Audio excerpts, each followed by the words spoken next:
Hi there, it's Tanya here from Find Your English Voice once again.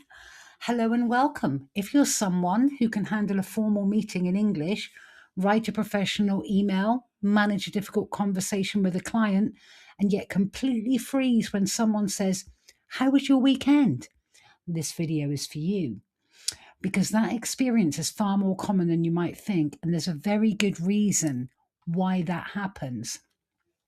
Pat is a merchandising manager in Hong Kong and someone I've worked with over the years. When I asked her what her biggest challenge was when using English at work, she didn't say presentations and she didn't say difficult meetings or with senior stakeholders. She said small talk and everyday English, and especially the first things that she needs to say. She told me that she worries about making mistakes, being misunderstood, or embarrassing herself. Pat has got strong professional English. The informal moments are where she struggles, and that is not unusual at all.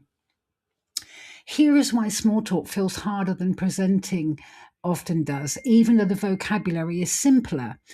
A presentation is structured, you know what's coming, you've got the agenda, the slides, and you've prepared. Small talk is completely open ended, it's unscripted, it's fast moving, and you can't prepare for it in the way that you can prepare for a formal moment. For professionals who've built their English confidence through preparation, that unpredictability is genuinely unsettling. You can't rehearse how was your weekend in advance in the same way that you can rehearse facts and figures that you need to present to somebody, especially at work. There is something else going on here as well. Small talk requires you to talk about yourself, even briefly, in a language that may not fully feel like yours yet. Sharing something personal, even something as ordinary as what you did at the weekend, can feel more exposing than discussing a business topic. In a meeting, the subject matter gives you somewhere to focus, somewhere to go.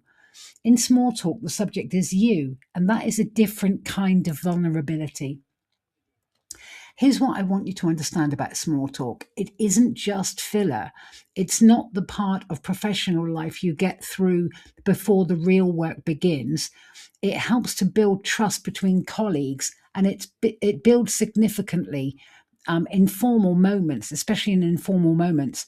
The brief exchange before the meeting or a conversation at the coffee machine, the 30 seconds at the beginning or end of a call, when the business is done, these moments build connection, and connection shapes really everything at work, from how included you feel to how willing people are to advocate for you.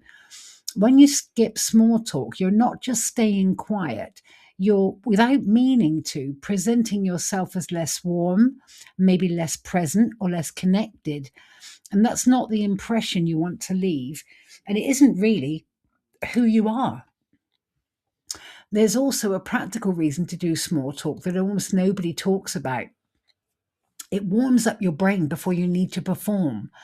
When you walk into a meeting and say nothing until you're called upon, your first words in English are maybe slightly colder, more formal. You're asking your brain to go from silence to professional contribution in one step.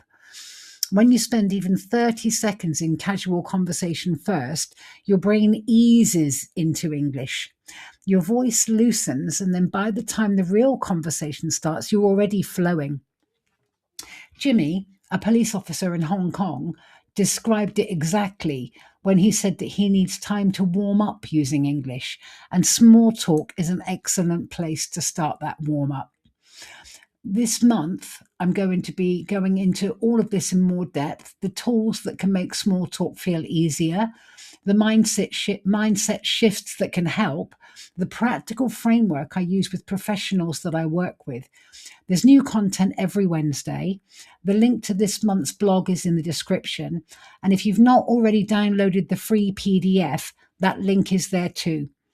I will see you next Wednesday. Here are some socials and places where you can contact me. Have a very good week. And let me know in the comments how you've gotten on with some of the things that I've asked you for in the past. As I read every comment. So there you go. Have a good week. Take care. Bye for now.